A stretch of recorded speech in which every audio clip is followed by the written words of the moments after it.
제 오른쪽 주먹이 그 건장한 용역 깡패의 턱을 정확히 가격하고 그 거구의 사내가 허공에 붕 떴다가 바닥으로 곤두박질치는 순간 저는 제 자신의 행동을 믿을 수가 없었습니다.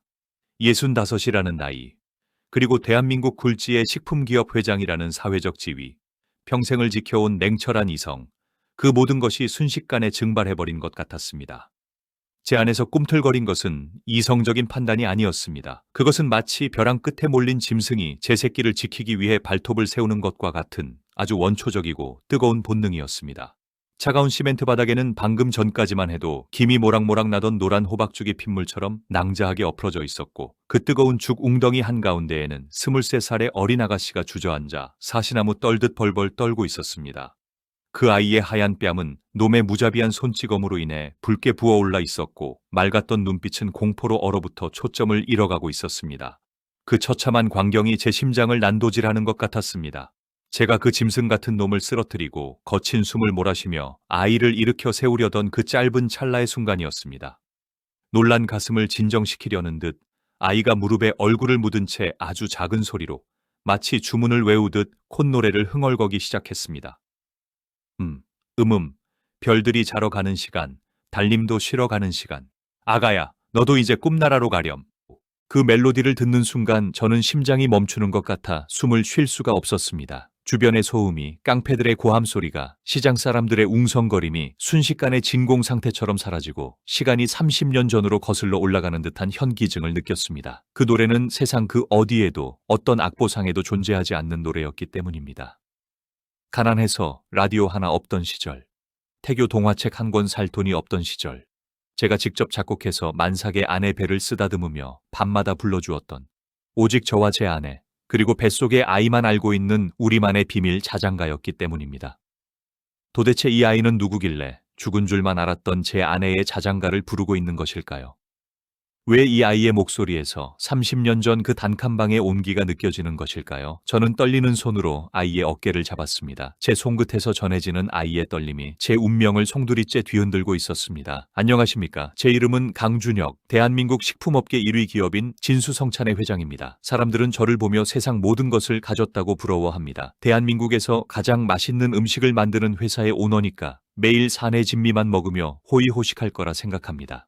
TV에 나오는 제 모습은 언제나 화려합니다. 최고급 이태리 양복을 입고 미슐랭 셰프들과 악수를 하며 맛의 철학을 논하는 성공한 사업가. 그것이 세상이 아는 강준혁입니다. 하지만 그건 완벽한 착각이자 거대한 기만입니다. 화려한 양복과 높은 빌딩, 수많은 직원들에 둘러싸여 있지만 저는 사실 껍데기만 남은 허수아비나 다름없습니다. 저는 3년 전부터 미각을 완전히 잃었습니다. 그 시작은 아주 사소했습니다. 어느 날 아침, 여느 때와 다름없이 가정부가 차려준 갓 지은 쌀밥을 입에 넣었는데 마치 해수욕장에 모래를 한 웅큼 입에 넣은 것처럼 까끌까끌하고 역겨운 느낌이 들었습니다.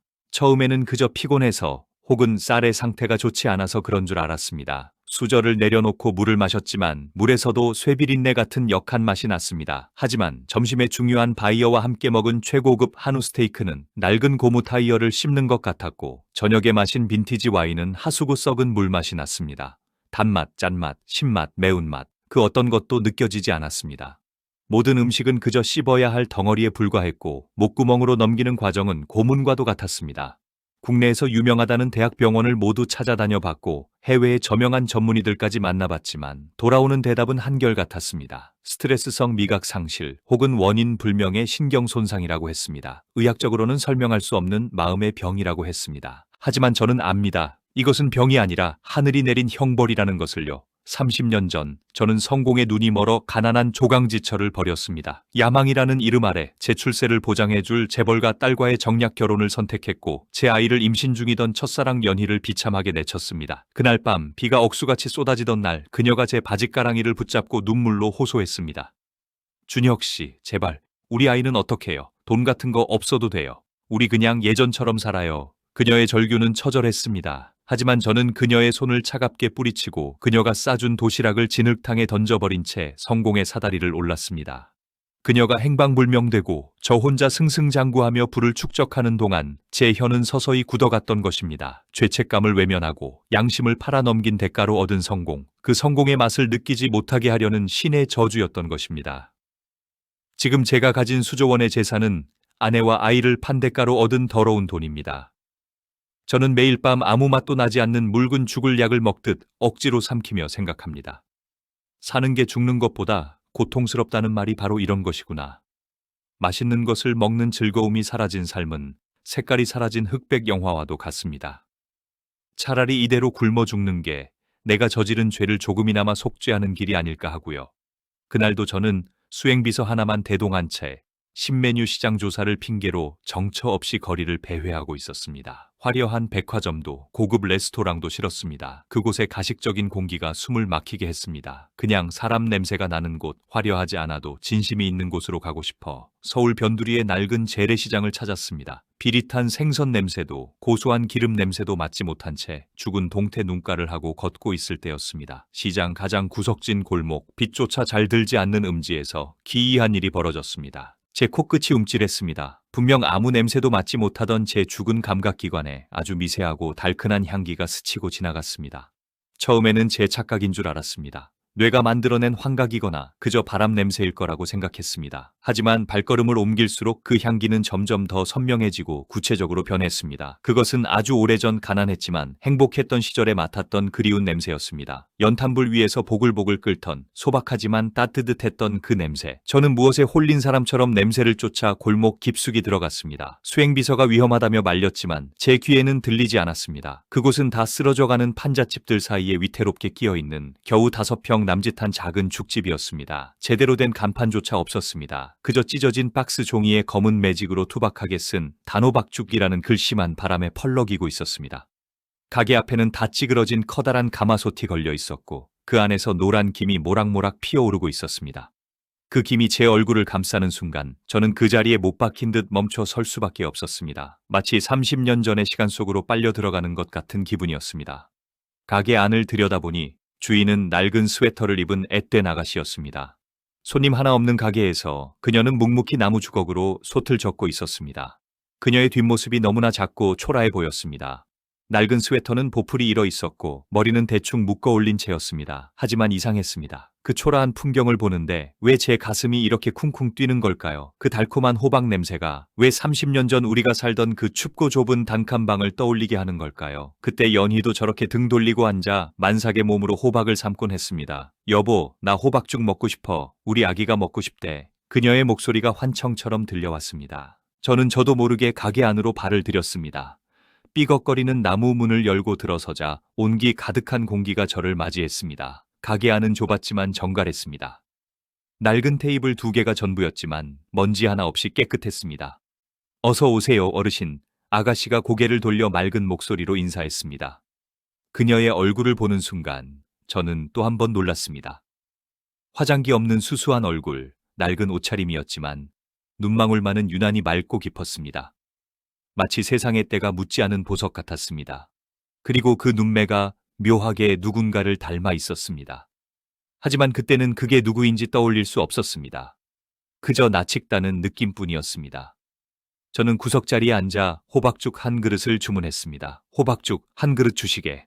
사실 기대하지 않았습니다. 어차피 제 혀는 죽어 있었고 세상 어떤 명인이 만든 음식을 가져와도 맛을 느낄 수 없었으니까요. 미슐랭 3스타 셰프의 요리도 쓰레기처럼 느껴지는 마당에 이 허름한 시장 통죽집에서 무슨 맛을 느끼겠습니까? 그저 이 그리운 분위기에 잠시라도 머물고 싶었을 뿐입니다. 연희와의 추억이 서린 이 냄새 속에 잠시라도 숨고 싶었을 뿐입니다. 아가씨가 김이 모락모락 나는 뚝배기를 제 앞에 내려놓았습니다. 뜨거우니까 천천히 드세요. 팥은 싫어하실까봐 조금만 넣었어요. 그녀의 세심한 배려에 마음이 조금 움직였습니다. 저는 숟가락을 들었습니다. 노란 죽을 한술 떠서 입으로 가져갔습니다. 하지만 그 죽이 제 혀에 닿고 입안에 퍼지는 순간 제 인생을 뒤흔들 기적이 일어났습니다. 3년 동안 굳게 닫혀있던 감각의 문이 활짝 열리는 소리가 들렸습니다. 달았습니다. 혀끝에서 녹아내리는 그 부드러운 단맛이 번개처럼 제 뇌를 강타했습니다. 그것은 단순히 미각신경이 되살아난 차원의 문제가 아니었습니다. 3년 만에 처음으로 느낀 그 맛은 제 영혼 깊은 곳에 각인되어 있던 기억의 봉인을 산산이 부수어버렸습니다. 저는 숟가락을 쥔 손을 떨며 입안에서 맴도는 그 맛을 음미했습니다. 이것은 설탕의 인위적인 단맛이 아니었습니다. 늙은 호박 본연의 깊고 진한 단맛에 아주 미세한 짠맛이 더해져 그 풍미를 폭발적으로 끌어올리는 맛이었습니다. 그리고 혀에 감기는 찹쌀 새알심의 쫄깃한 식감까지. 이 모든 조화는 제가 세상에서 단 한 사람, 제 아내 연희에게서만 맛보았던 바로 그 맛이었습니다. 30년 전 지독하게 가난했던 신혼 시절이 주마등처럼 스쳐 지나갔습니다. 임신한 아내 연희는 입덧이 너무 심해 물 한 모금조차 제대로 넘기지 못했습니다. 만삭의 몸으로 비쩍 말라가는 아내를 보며 저는 발만 동동 구를 뿐 해줄 수 있는 게 없었습니다. 그때 아내가 유일하게 먹고 싶다고 했던 음식이 바로 이 호박죽이었습니다. 하지만 우리에게는 호박 한 덩이 살 돈조차 없었습니다. 저는 새벽 시장이 파할 무렵 상인들이 상품 가치가 없어 바닥에 버리고 간 늙은 호박을 주워왔습니다. 연희는 그 못난이 호박을 보며 환하게 웃어주었습니다. 그녀는 호박을 푹 삶아 으깨고 쌀독을 긁어모은 찹쌀가루로 새알심을 동글동글하게 빚어 넣었습니다. 설탕을 살 돈이 없어 넣지 못하는 대신 찬장에 있던 굵은 소금을 아주 조금 넣어 간을 맞추었습니다. 소금이 호박의 단맛을 더욱 강하게 해준다며 이것이 우리 집만의 비법이라고 말하던 연희의 목소리가 귓가에 생생하게 들리는 듯 했습니다. 그때 그 단칸방에서 땀을 뻘뻘 흘리며 끓여주던 그 호박죽의 맛이 어떻게 이 낯선 아가씨의 손끝에서 완벽하게 되살아난 걸까요? 우연이라고 하기에는 너무나 똑같았습니다. 마치 연희가 다시 살아서 돌아와 제게 끓여준 것만 같았습니다. 한 숟가락, 또 한 숟가락. 저는 미친 사람처럼 죽을 퍼먹었습니다. 뜨거운 죽이 식도를 타고 넘어가며 3년 동안 꽁꽁 얼어붙어 있던 제 위장을 그리고 차갑게 식어버린 제 심장을 녹여내렸습니다. 목구멍이 뜨거워지더니 곧 시야가 흐릿해졌습니다. 눈물이 왈칵 쏟아졌습니다. 성공을 위해 아내를 버린 비정한 남자라고 손가락질 받던 제가 이 좁은 시장통 죽집 구석에 처박혀 어린아이처럼 울고 있었습니다. 어르신, 입맛에 안 맞으세요? 왜 우세요? 아가씨가 놀라서 다가와 걱정스러운 듯 물었습니다. 그녀의 목소리에 담긴 따뜻한 걱정이 저를 더 비참하게 만들었습니다. 저는 제가 울고 있다는 사실조차 모르고 있었습니다. 거친 손으로 뺨을 만져보니 뜨거운 눈물이 볼을 타고 흘러 차가운 나무 테이블 위로 뚝뚝 떨어지고 있었습니다. 아니다. 너무 맛있어서 그런다. 내가 평생 먹어본 음식 중에 제일 맛있구나. 죽은 내 아내가 끓여주던 맛이랑 똑같아서 그래. 저는 허겁지겁 그릇을 비웠습니다. 바닥까지 싹싹 긁어 먹었습니다. 이 맛을 다시는 못 볼까봐, 이 순간이 꿈일까봐 두려웠습니다. 빈 그릇을 내려놓으며 저는 결심했습니다. 이 아이를 지켜봐야겠다. 이 맛의 비밀이 무엇인지, 이 아이가 누구인지 반드시 알아내야겠다. 그날 이후 저는 대한민국 굴지의 기업 회장이라는 신분을 철저히 숨기고 매일 그 가게에 출근 도장을 찍었습니다.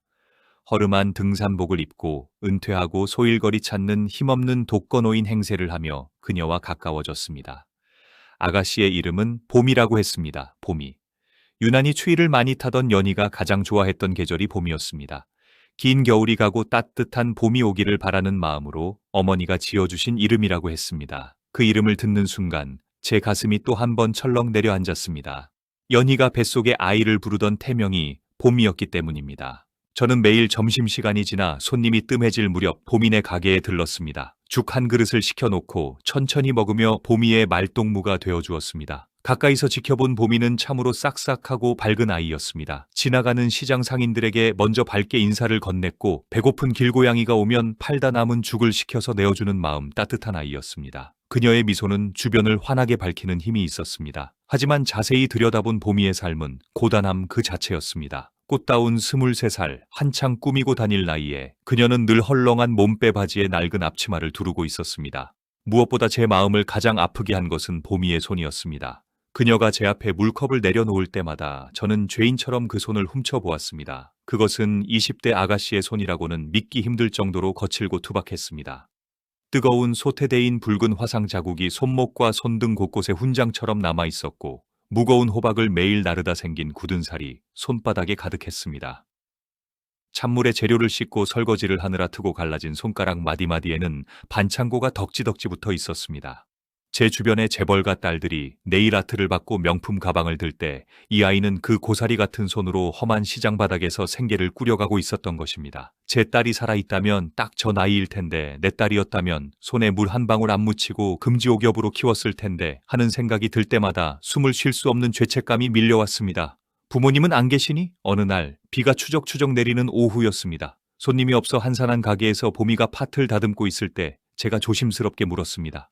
봄이는 팥을 고르던 손을 잠시 멈추더니 창밖에 빗줄기를 바라보며 씁쓸하지만 담담하게 대답했습니다. 엄마는 저 어릴 때 병으로 돌아가셨고요. 아버지는요? 아빠는 제가 태어나기도 전에 돌아가셨대요. 가슴이 철렁했습니다. 태어나기도 전에 죽었다니. 제 심장이 불규칙하게 뛰기 시작했습니다.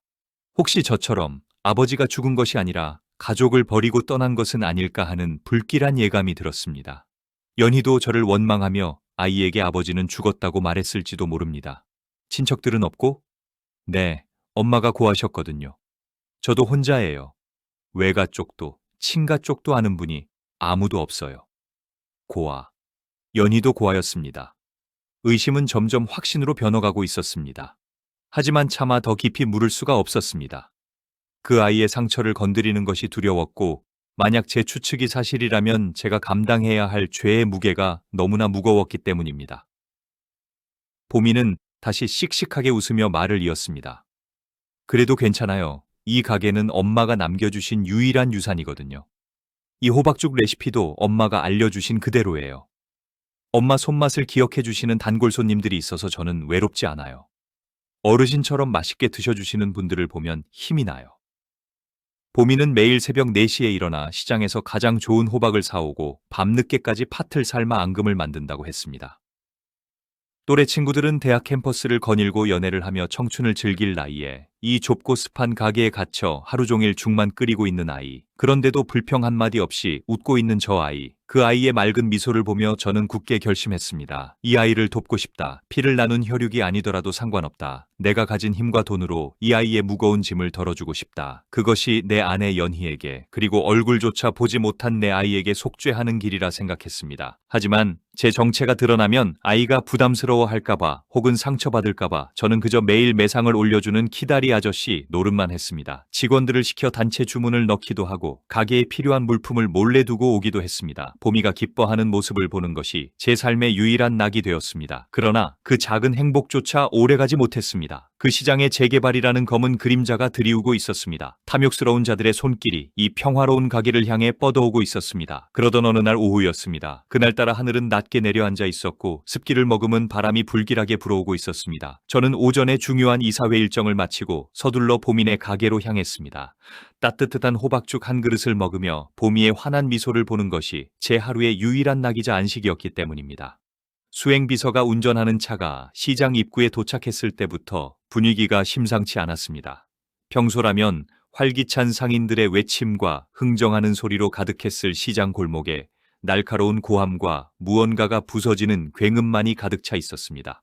불길한 예감에 저는 채서 내려 뛰다시피 골목 안으로 들어갔습니다.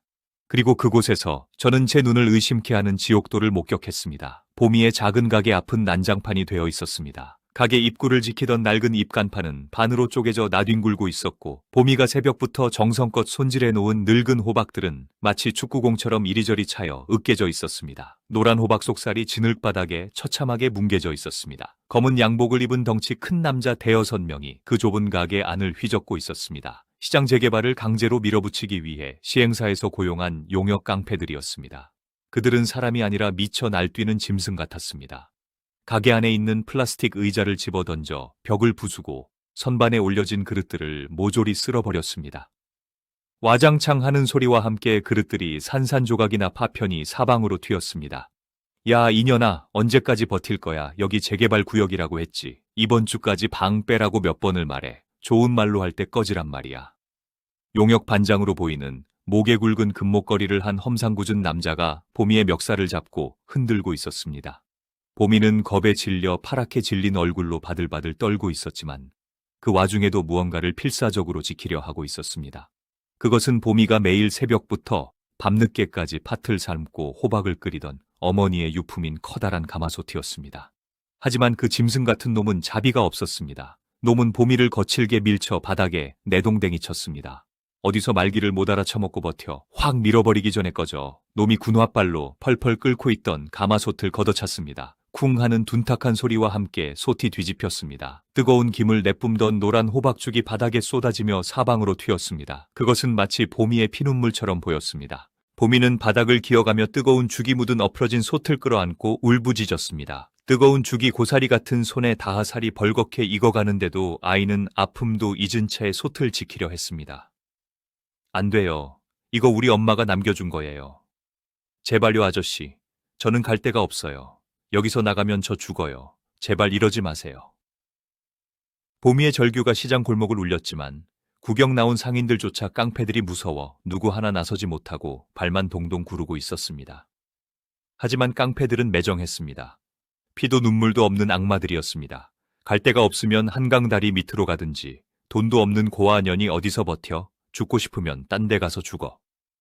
그 반장놈이 바닥에 엎드린 보미에게 다가갔습니다. 그리고는 자신의 더러운 군홧발을 들어 올려 솥단지를 잡고 있는 보미의 손을 짓밟으려 했습니다. 이 손 치워. 안 치우면 손모가지 분질러 버린다. 보미가 공포에 질려 비명을 질렀습니다. 그 비명 소리가 제 고막을 찢고 들어와 뇌리에 박혔습니다. 그 순간 제 눈앞이 하얗게 변했습니다. 제 머릿속에서 이성이라는 끈이 뚝 끊어지는 소리가 들렸습니다. 평생을 냉철한 사업가로 살아왔던 강준혁은 사라지고 오직 새끼를 지키려는 분노한 아비만이 그 자리에 남았습니다. 저는 수행비서가 말릴 새도 없이 앞으로 달려나갔습니다. 제 나이가 65이라는 것도, 관절염으로 무릎이 시큰거린다는 것도, 제가 대한민국 굴지의 기업 회장이라는 사회적 지위도 그 순간에는 아무것도 중요하지 않았습니다. 그저 내 눈앞에 있는 저 가여운 아이, 내 아내 연희를 닮은 저 아이, 내 딸일지도 모르는 저 아이를 지켜야 한다는 생각뿐이었습니다. 저 더러운 발이 아이의 손에 닿게 해서는 안 된다는 생각 하나로 제 몸을 던졌습니다. 이 버러지 같은 놈들. 저는 포효하며 온몸을 날려 보미의 손을 밟으려던 놈의 얼굴에 주먹을 날렸습니다. 체중을 실은 제 주먹이 놈의 턱에 정확히 꽂혔습니다. 퍽하는 둔탁한 타격음과 함께 거구의 남자가 허공에 붕 떴다가 바닥으로 나뒹굴었습니다. 놈이 비명을 지르며 나자빠지자 가게를 부수던 다른 깡패들이 놀라서 하던 짓을 멈추고 저를 쳐다보았습니다.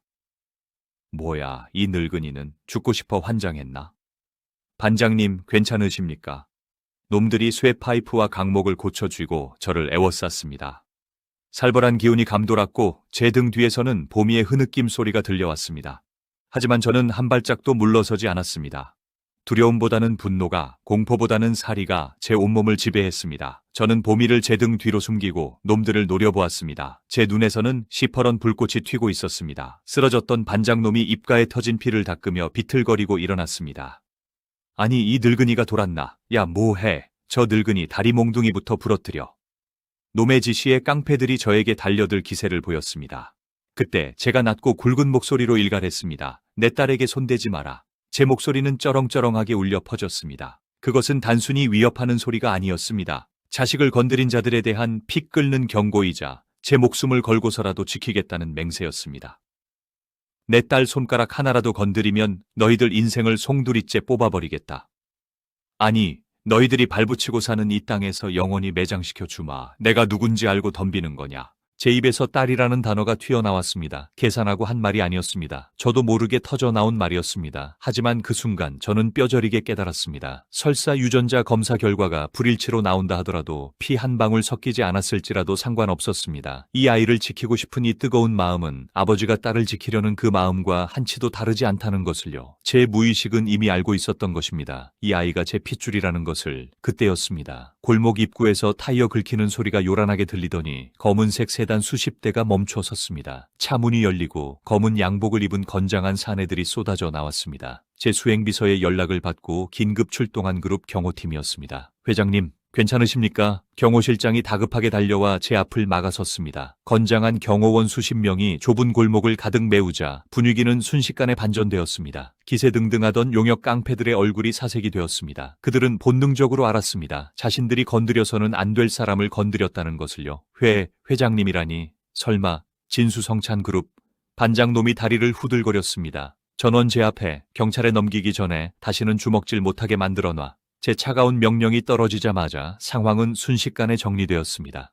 천하무적 같던 용역 깡패들은 훈련된 제 경호원들에게 맥없이 제압당해 바닥에 무릎을 꿇었습니다. 비명소리와 살려달라는 애원소리가 골목을 채웠지만 저는 눈 하나 깜짝하지 않았습니다. 그들은 그럴 자격조차 없는 쓰레기들이었습니다. 저는 거친 숨을 몰아쉬며 뒤를 돌아보았습니다. 보미는 구석에 웅크리고 앉아 덜덜 떨고 있었습니다. 바닥에 쏟아진 호박죽이 아이의 옷을 더럽히고 있었고 그 작은 어깨가 애처롭게 흔들리고 있었습니다. 괜찮니? 봄아, 괜찮아. 이제 아무 일 없다. 저놈들은 이제 다시는 오지 못할 거다. 제가 떨리는 손을 뻗어 아이에게 다가갔습니다. 하지만 아이가 움찔하며 몸을 피했습니다. 두려움과 혼란으로 가득 찬 아이의 눈빛이 제 가슴을 찢어 놓았습니다. 저는 죄인처럼 고개를 숙일 수밖에 없었습니다. 상황이 정리되고 깡패들이 모두 끌려나간 뒤 시장 골목에는 무거운 정막만이 감돌았습니다. 바닥에는 여전히 노란 호박죽이 흥건했고 부서진 집기들이 널브러져 마치 폭격을 맞은 전쟁터 같았습니다. 저는 흑투성이가 된 최고급 양복 바지를 개의치 않고 천천히 무릎을 굽혀 아이의 눈높이에 맞춰 앉았습니다. 그리고 덜덜 떨고 있는 아이의 어깨를 조심스럽게 감싸 안아 일으켜 세웠습니다. 놀랐지? 미안하다. 내가 좀 더 일찍 왔어야 했는데 늦어서 정말 미안하다. 제 손길에 움찔하던 보미는 제 눈에 고인 물기를 보더니 그제야 안심이 되었는지 긴장이 풀리며 다리에 힘이 풀려 휘청거렸습니다. 저는 아이를 부축해 성한 플라스틱 의자 하나를 가져와 앉혔습니다. 보미는 양손으로 얼굴을 감싸고 거친 숨을 몰아쉬었습니다. 놀란 가슴을 진정시키려는 듯 아이가 눈을 감고 깊은 심호흡을 했습니다. 그리고 무의식 중에 아주 작은 소리로 마치 스스로를 위로하듯 콧노래를 흥얼거리기 시작했습니다. 별들이 자러 가는 시간, 달님도 쉬러 가는 시간. 아가야, 너도 이제 꿈나라로 가렴. 제 심장이 멈췄습니다. 주변의 공기가 순식간에 얼어붙는 것 같았습니다. 그 노래였습니다. 제가 서두에 말씀드렸던 바로 그 자장가였습니다. 30년 전 비가 새는 단칸방에서 만삭의 아내 연희가 잠들지 못해 뒤척일 때마다 제가 직접 작곡해서 불러주었던 노래였습니다. 악보로 남긴 적도 없고 음반으로 낸 적도 없는 세상에 단 하나뿐인 저의 노래. 오직 저와 연희, 그리고 뱃속에 아기만이 들었던 그 선율이 30년의 세월을 뛰어넘어 제 귓가에 울려 퍼지고 있었습니다. 제 손이 심하게 떨리기 시작했습니다. 목구멍에서 뜨거운 것이 치밀어 올라 말이 제대로 나오지 않았습니다. 봄아, 너 그 노래 어디서 배웠니? 제 목소리가 심하게 떨렸습니다. 보미는 의아한 눈으로 저를 바라보았습니다. 눈물 젖은 속눈썹이 파르르 떨렸습니다. 이거요. 저도 잘 몰라요. 그냥 아주 어릴 때부터 엄마가 불러주셨대요.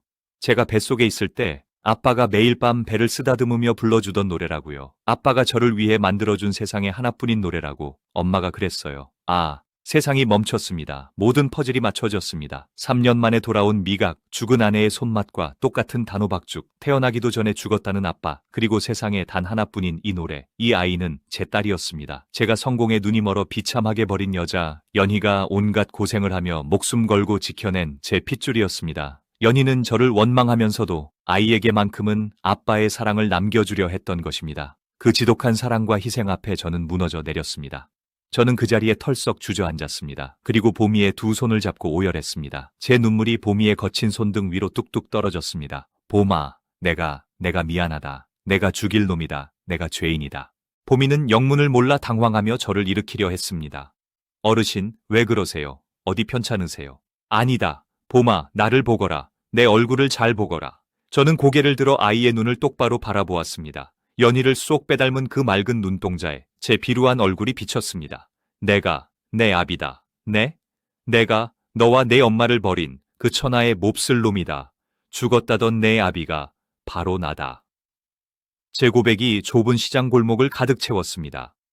보미의 눈이 커다랗게 떠졌습니다. 혼란, 충격, 그리고 원망. 수많은 감정이 아이의 눈동자 속에서 소용돌이쳤습니다. 그로부터 한 달이 지났습니다. 많은 것이 변했습니다. 아니, 모든 것이 제자리를 찾았습니다. 시장 재개발을 추진하며 상인들을 협박하고 괴롭히던 악덕 시행사는 공중분해되었습니다. 알고 보니 제 경쟁사에서 뒤를 봐주며 무리하게 추진하던 사업이더군요. 저는 제 모든 인맥과 자금력, 그리고 법무팀을 총동원해 그들을 처절하게 응징했습니다.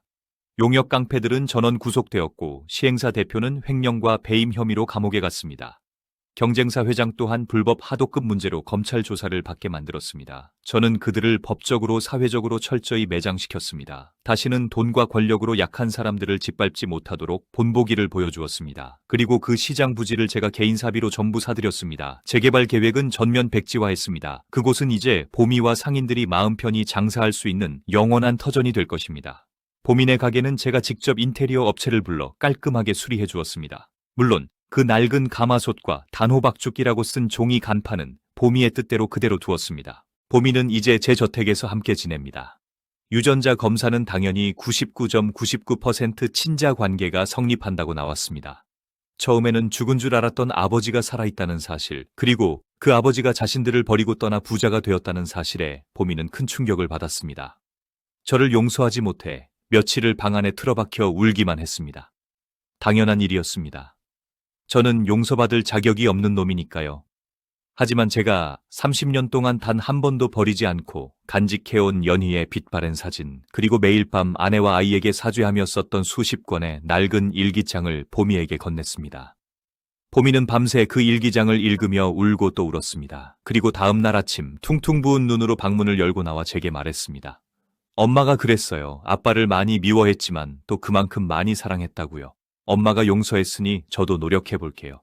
그 말 한마디가 제 썩어 문드러진 가슴에 새살을 돋게 했습니다. 오늘 아침 제 식탁에는 호텔 셰프가 만든 화려한 프랑스 요리 대신 보미가 직접 끓인 호박죽과 소박하지만 따뜻한 밥상이 차려져 있습니다. 김이 모락모락 나는 흰 쌀밥과 구수한 된장찌개. 저는 떨리는 손으로 숟가락을 들어 밥을 한 술 떴습니다. 입에 넣고 천천히 씹었습니다. 달았습니다. 눈물 나게 달았습니다. 쌀알 하나하나가 씹힐 때마다 고소함이 입안 가득 퍼졌고 된장찌개의 짭조름하고 구수한 맛이 혀를 감쌌습니다. 3년 동안 느껴보지 못했던 미각이 거짓말처럼 완전히 돌아온 것입니다. 아마도 제 혀를 마비시켰던 것은 죄책감이라는 독이었고 보미의 용서와 사랑이 그 독을 해독한 것이겠지요. 아빠 맛있어요? 보미가 식탁 맞은편에 앉아 환하게 웃으며 묻습니다. 젊은 시절 연희를 쏙 빼닮은 세상에서 가장 아름다운 미소입니다. 그래, 정말 맛있다. 세상에서 제일 맛있는 밥이다. 저는 눈물을 삼키며 밥을 넘겼습니다. 목구멍이 뜨거워졌지만 그것은 더 이상 고통이 아니었습니다. 행복이었습니다. 저는 평생 성공이라는 신기루를 쫓아 달렸지만 결국 제가 그토록 찾아 헤매던 행복은 화려한 성공이 아니라 이 따뜻한 밥상 머리에 있었습니다. 사랑하는 딸과 마주보고 앉아 먹는 따뜻한 밥 한 끼. 이것이 인생의 전부라는 것을 저는 머리가 하얗게 센 노인이 되어서야 깨달았습니다. 너무 늦게 깨달았지만 남은 생은 오직 이 아이를 위해 살겠습니다. 보미가 흘린 눈물만큼 웃게 해주고 보미가 겪은 서름만큼 사랑을 주겠습니다. 그것이 하늘에 있는 아내 연희에게 속죄하는 유일한 길일 테니까요. 오늘 뒤늦게 찾은 행복과 잃어버린 미각에 대한 한 남자의 참회록 잘 들으셨습니까? 가장 소중한 것은 언제나 가장 가까운 곳에 있습니다. 지금 여러분의 곁에 있는 가족의 손을 한 번 더 잡아주세요. 여러분의 식탁에도 오늘 따뜻한 온기가 가득하기를 바랍니다. 지금까지 사연의 조각들이었습니다. 여러분의 가슴 시린 혹은 가슴 따뜻한 사연을 기다립니다.